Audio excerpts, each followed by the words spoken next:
পররাষ্ট্র মন্ত্রণালয় ব্রিফ করছেন পররাষ্ট্রমন্ত্রী ডক্টর হাসান মাহমুদ। আমরা সরাসরি যুক্ত হচ্ছি সেখানে।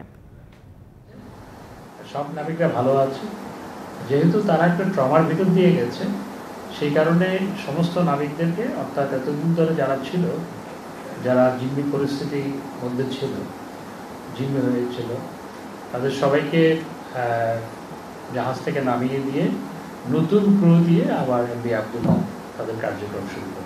পরবর্তী আমার নাম তাজওয়ার মাহমুদ, আমি সমাজ টেলিভিশনে কাজ করি। জ্বালানি বিষয় যে চুক্তিটি হবে সেটিকে আমরা এলএনজি আমদানি করবো কিনা একটা প্রশ্ন।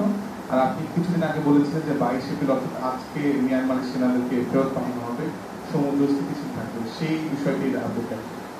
22 এপ্রিল সেটি হচ্ছে না, অর্থাৎ আজকে সেটি হচ্ছে না। মায়ানমার থেকে যারা পালিয়ে এসছে 285 জন, তাদেরকে ফেরত নিয়ে যাওয়ার জন্য নতুন শিডিউল নির্ধারণ করা হয়েছে 25 এপ্রিল, এবং 24 এপ্রিল মায়ানমারের জাহাজ বাংলাদেশে আসবে।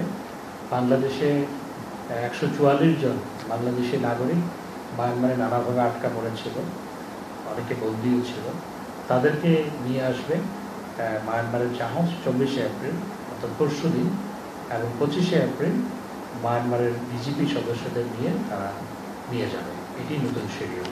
আপাতত জ্বালানি সহযোগিতা বলতে আসলে জ্বালানি সহযোগিতা তো নানা বিষয় নিয়ে আলোচনা হবে, এবং তারা কি অফার করতে পারে, আমাদের কি দরকার, সেগুলোর প্রেক্ষিতে আলাপ আলোচনার মাধ্যমে ঠিক হবে আমরা কতটুকু একে অপরকে সহযোগিতা করতে পারি।